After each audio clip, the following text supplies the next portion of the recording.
¿Sabes que no sé de quién es esa canción? Pero bueno, es muy ¿La conocida. real? Sí. ¿La original? Es de la ópera Evita. Ah, es de la ópera Evita. Esa película que hicieron Alan Parker, creo, la película. Es lo único que tiene que ver con Evita de eso, la canción. Bueno, Lo demás es para olvidar. Se presentó solo. Sí, el señor César Luis Nieto, el gallego. ¿Cómo estás? Buenos días. Buenos días, ¿cómo están ustedes? Bueno, contento de estar acá. Las radios comunitarias, las radios FM de los barrios son para mí uno de los medios más cercanos a la realidad de los vecinos, ¿no?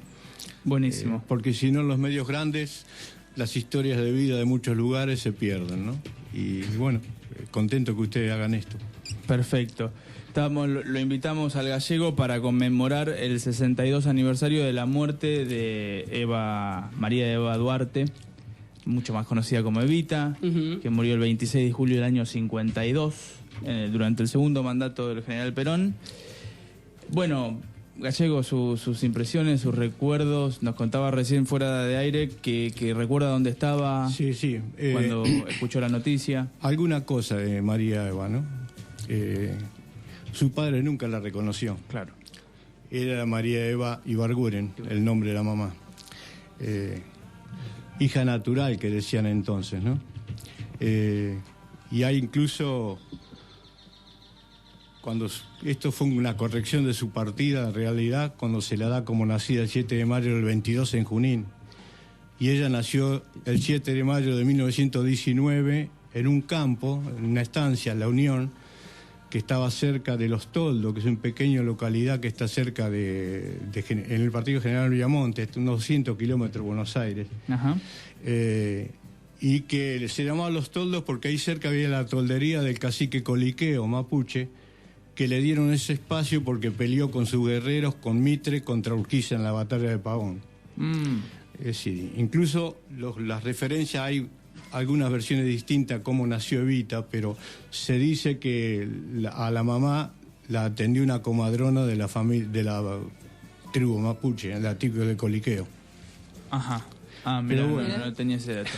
Eso un recuerdo que me vino porque después se arregló y fue Duarte, pero en realidad el papá nunca le dio el nombre. Claro. ¿No? Porque el hecho quizás de no haber sido reconocida por su padre, que tenía una familia paralela, si no me equivoco, sí, la marcó mucho, él ¿no? estaba casado, Juan Duarte era Duarte, era un apellido francés, que después con la aduana, como te arreglan todos los apellidos, le pusieron Duarte al que vino. Y él estaba casado con una prima, Adela Duarte. Esa era su esposa. Eran de Chivilcoy ellos.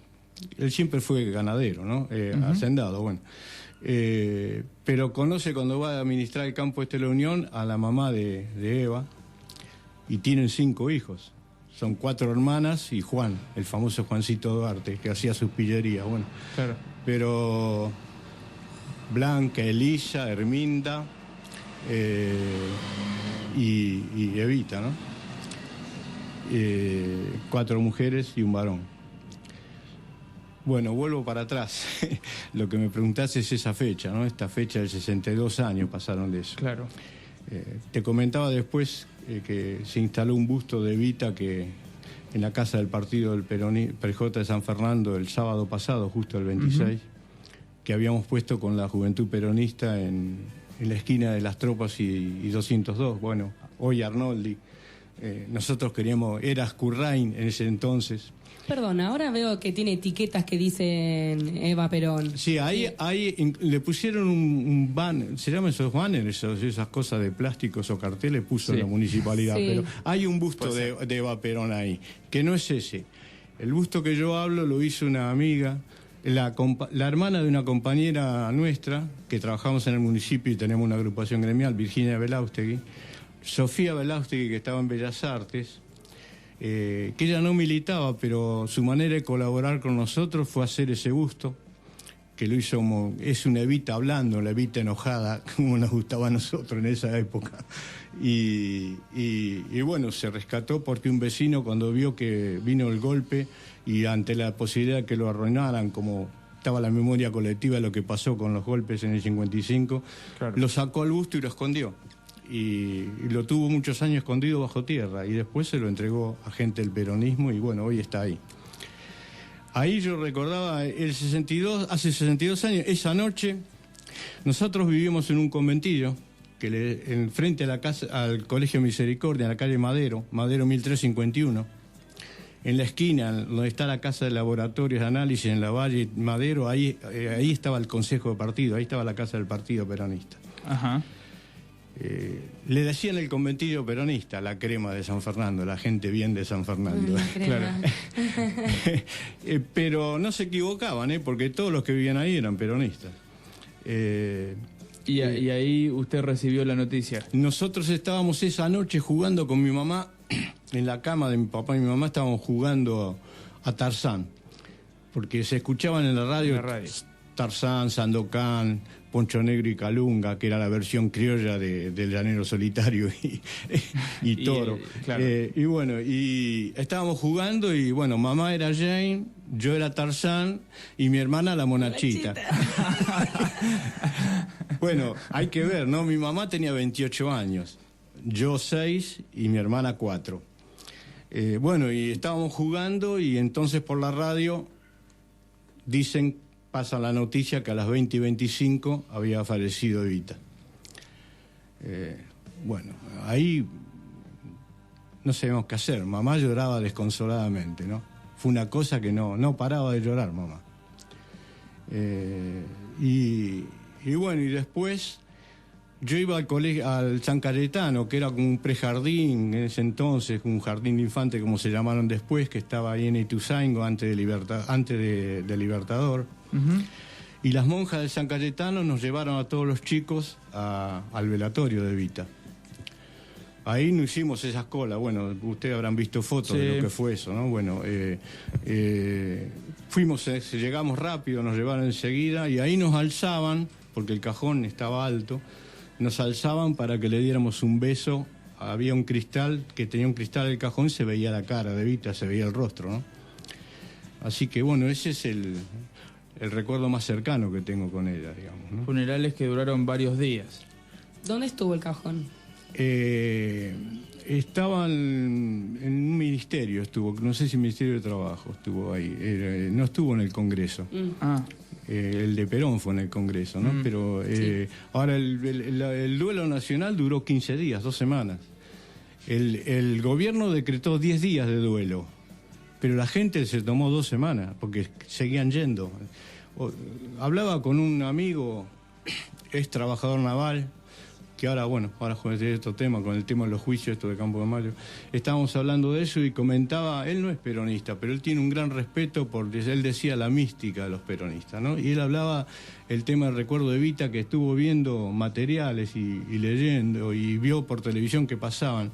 Se agotaron las flores en el país y en los países vecinos. El emperador Hirohito de Japón mandó 2 aviones con flores. Ajá. Para seguir haciendo. Las coronas cubrían calles, ¿no? Y la gente bajo la lluvia, eran colas que no se salían de abajo de la lluvia, se tapaban con los diarios, pero eso como con nada. Y bueno, duró eso 2 semanas, 15 días, ¿no? O sea que ese es el recuerdo más presente, más vivido y de propio. Sí, a nivel de un chico, digamos, que se crió entre trabajadores peronistas, ¿no? Pero bueno, después todo lo que conozco de Evita es la memoria familiar de los compañeros de mi papá. Mi papá fue un militante, creo que puede ser uno de los que hizo el peronismo, ¿no? Porque no existía, antes que existiera el peronismo él ya estaba, ¿no? Quedó huérfano de chico y llegó con su madre y sus hermanos, sus 6 hermanos, acá a San Fernando, y cuando fue muchacho empezó a trabajar en los aserraderos y fue delegado de los aserraderos. Y cuando Perón, dentro del golpe del 43, que dan los militares nacionalistas, dan ese golpe, Perón ahí crea lo que no existía, la Secretaría de Trabajo. De Trabajo y Previsión. Y es ahí donde mi papá lo conoce a Perón. Porque Perón, además de hablar con los dirigentes sindicales, buscaba hablar con los delegados, hablar con la gente de abajo, digamos, ¿no? Y mi papá fue ahí, uno de los que fue ahí lo conoció. Y él empezó a creer. Claro. Y algunos le decían, no, pero es un bota. Dice, bueno, claro. Pero bueno... ¿Y cuál fue la sensación, ¿no? En su casa, digamos, qué era el arraigo peronista, cómo se sentía, cómo se vivía? Mirá, yo decía que esta casa ahí, la casa del PJ que está, donde se hizo, para mí tiene muchos recuerdos y me costó hablar, no sabía qué iba a decir, pero bueno... de Madero frente al Misericordia hasta ahí hay 7 cuadras. Uh-huh. Y yo era chico y me llevaba Hugo Catalano, que era como mi hermano mayor, vivía en el conventillo, tenía 9 años más que yo. Me llevaba a ver al padre, don Francisco Catalano, que era carpintero y trabajaba ahí, que era la carpintería Los Baquer. Ese galpón que usan para los actos era el taller, la carpintería. Y don Francisco enfermó de cáncer. Y en el conventillo, en la casa, lo atendían las enfermeras de la Fundación Eva Perón. Se turnaban las enfermeras, las 24 horas del día tenía enfermeras de la Fundación Eva Perón cuidándolo, ¿no? Que en ese entonces esa enfermedad no tenías casi medio para curar, digamos. No se ha logrado lo que avanzó la ciencia ahora, que muchos que han estado enfermos, como yo, están vivos y se han curado, ¿no? Claro. Pero ese entonces era como un certificado de función a plazo, ¿no? Y el recuerdo que tenemos, yo decía que en ese conventillo peronista mi hermana y yo fuimos parte de los únicos privilegiados. Esa frase del peronismo, los únicos privilegiados son los niños, para nosotros fue cierta. Fueron años muy felices en ese conventillo. Aparte se da una circunstancia muy especial, los únicos 2 chicos, Hugo tenía 9 años más que yo, o sea que cuando yo tenía 6 él tenía 15, ¿no? Es decir, los únicos chicos éramos mi hermana y yo. No te cuento los días de Reyes, la cantidad de regalos que teníamos, porque todos los demás vecinos nos ponían regalos. Y era una fiesta permanente, todos trabajadores, ¿no? Pero todos los viernes a la noche, o el sábado, si no, pero casi siempre los viernes a la noche se juntaban en alguna de las cocinas, porque eran habitaciones y había un baño para 2 baños para cada, un baño arriba, otro baño abajo, y se juntaban para estar juntos y para comer algo, y se hacían unas fiestas, cuando las fiestas hacían bailes, el patio de abajo era un patio muy grande, en la parte de arriba, en el baño, había una bañera de esas de hierro enlosado grandes, uh-huh. Y ponían las barras de hielo con la bebida ahí, y al abuelo Checo, que era nuestro abuelo postizo, porque yo a mi abuelo el papá de mi papá murió cuando él tenía 10 años, le ayudábamos con un piolín a bajarle las botellas de la baranda a los que estaban abajo haciendo el baile, ¿no? Y bueno, nos enseñaban a bailar folclore, la mamá de Hugo Catalano, que tenía una compañía de folclore, un nombre de Tigre, Inchauspe, y hacían teatro también. Ajá. Así que...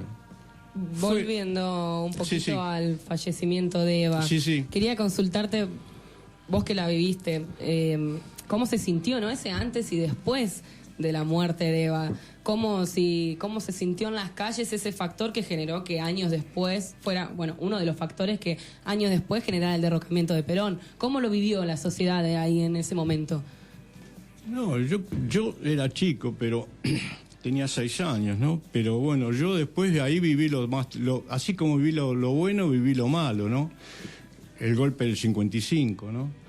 Y antes del golpe del 55, que fue en septiembre, yo recuerdo que andaba entre los grandes que habían ido a la plaza y volvían de ahí con el bombardeo del 16 de junio, ¿no? A la Plaza de Mayo, cosa que está perdida en la memoria, porque en la memoria del pueblo no, pero está perdida en los medios, en las historias que se escriben, ¿no? Uh-huh. Se habla de Guernica, a los vascos, cuando los nazis probaron los Stuka, bombardearon Guernica. Bueno, en Plaza de Mayo murieron más gente que en Guernica. Y era la aviación argentina bombardeando su pueblo. Si esa historia, esta trágica historia de la violencia en la política argentina, ¿no? Es decir, que nos marcó a todos, ¿no? Y bueno, yo creo que se perdió el corazón del peronismo, ¿no? Y en varios sentidos esto, ¿no? Lo más grande de Eva fue la Fundación Eva Perón, ¿no? Lo que ella construyó de la nada, ¿no? Después, porque puso el cuerpo, empezó a hacer, fue una idea de ella quería hacer eso, se metió en una oficinita de Correo Central y después no daba abasto porque empezó a hacer eso, empezaba a recibir a los delegados obreros, a los sindicalistas también, con los que empezó a trabajar a hacer eso, ¿no? Pero ella quería atender cada caso personalmente, porque no creía en las burocracias. Él decía que las burocracias le hacen perder tiempo a la gente, le hacen esperar, no la atienden. Empezaba a la mañana temprano y se acostaba a las 2 de la mañana, ¿no? Una cosa, bueno, le costó la vida, ¿no? Pero yo creo que era el fundamento. Ella dijo algo, cosas muy... Yo te digo, Evita tenía el primario nada más hecho. Ella hizo un primario y como estaban los toldos en ese entonces, arrancó como a los 8 años, arrancó tarde a hacerlo. Terminó su primario a los 15 años, todo lo que tenía. Ahora, la inteligencia natural, está bien, se juntó esto sí, cosas de la historia, ¿no? También estar en ese lugar, en ese momento, con Perón. Claro, yo digo... En una parca en el 44. Aparte, en el terremoto de San Juan, a partir de ahí se conocen. Por eso. Y no, para los peronistas, digo, con el respeto de todas las opiniones políticas, ¿no? Pero para nosotros el movimiento ha generado 2 historias de amor, la de Evo y Perón, la de Néstor y Cristina. Y en los 2 casos con amor al pueblo. Con sus contradicciones, con sus claros oscuros, pero no se puede negar la entrega, ¿no? Y Evita dijo en algún momento, el peronismo será revolucionario, no será nada. Lo dijo ella, no se lo escribieron, no se lo dictaron, ¿no? Tenía desde los Contreras, los Contra, como decíamos nosotros, los Contreras siempre se habló del resentimiento. Yo digo que no había resentimiento, lo que había era un gran amor por los humildes y que le dolía. Ella decía que esto se llamaba ayuda social, pero decía, esto no es ayuda social, esto no es ayuda, para mí es justicia social. Esas cosas tenía Evita. Y no solo lo decía, ahora, está bien, se juntó con un hombre que estaba formado a su manera, con su escuela, pero era un hombre de 50 años cuando se conocen con Evita. Creo que aprendió mucho al lado de él, pero tenía una inteligencia natural que le hacía agarrar las cosas así, en el aire. Evita una vez presentándola a un dirigente político, había ido a visitarlo, a hablar, que estaba Evita con él, se la presentó, le dijo, bueno, acá está Evita, dice, a conocerla, dice, no sabés el olfato político que tiene, y le tocó la nariz, ¿no? Es decir, que con ese olfato, Evita veía a alguien y lo veía hablar, moverse y ya sabía con quién estaba tratando. Tenía una intuición, las mujeres tienen eso, ¿no? Ustedes son mejores que nosotros en eso. Bueno, digo, observadoras. Están medio pidiéndonos que vayamos cerrando. Voy a recordar solamente una frase de Perón. Perón decía, yo soy un aficionado en la política, en lo que verdaderamente soy bueno es en la conducción. Y este don por ahí para saber con quién uno está hablando es el don del conductor, ¿no? Sí.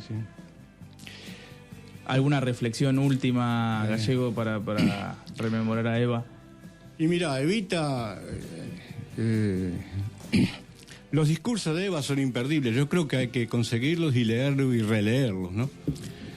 No tenía un libreto, no lo había hecho, salía al toro, al balcón. Las cosas que dijo Evita, las cosas que ha dicho en ese balcón Evita. Después está lo que escribió, que lo pensó mal, o a lo mejor lo consultó con Perón cuando daba las clases de escuela de peronismo, eso es otra cosa, ¿no? Pero después del intento de golpe del 51, porque ya había habido un intento, ¿no? Que con Menéndez y Lanusse, en el 51, el 28 de septiembre del 51, ella la última vez que habla es el 17 de octubre del 51, ya estaba enferma de cáncer, ¿no? Estaba muy mal. Cuando dice lo de los jirones. Y ella dice ahí, ella pide que griten la vida por Perón todo, y después dijo que aunque deje en el camino girones en mi vida, yo sé que ustedes levantarán mi nombre y lo llevarán como bandera a la victoria. Exactamente. Yo pertenecí a esa JP que después en los 70 levantó su nombre para tratar de llevarla a la victoria. Y después de 18 años de prescripción, de ser parias dentro del país, en marzo del 73 volvimos a ganar las elecciones y volvimos a ser gobierno, ¿no? Lo que pasó después es otra historia. Bueno, muchísimas gracias, César. Por favor, gracias. Muchísimas gracias. Escuchábamos a César, el gallego nieto, referente del peronismo en San Fernando. Se nos fue la hora, Pablito. Sí, como siempre, se nos escurre, no nos damos cuenta, nos quedaríamos después charlando cuando arrancamos motores. Ay, no queremos falso, parar. Pablo. No, mentira. Mentira, Pablo. Gracias por acompañarme esta mañana, gracias por acompañarnos todos, entre todos. Un saludo enorme para el otro lado. Nos estamos escuchando a partir de mañana a las 9. Chau, chau. Chau.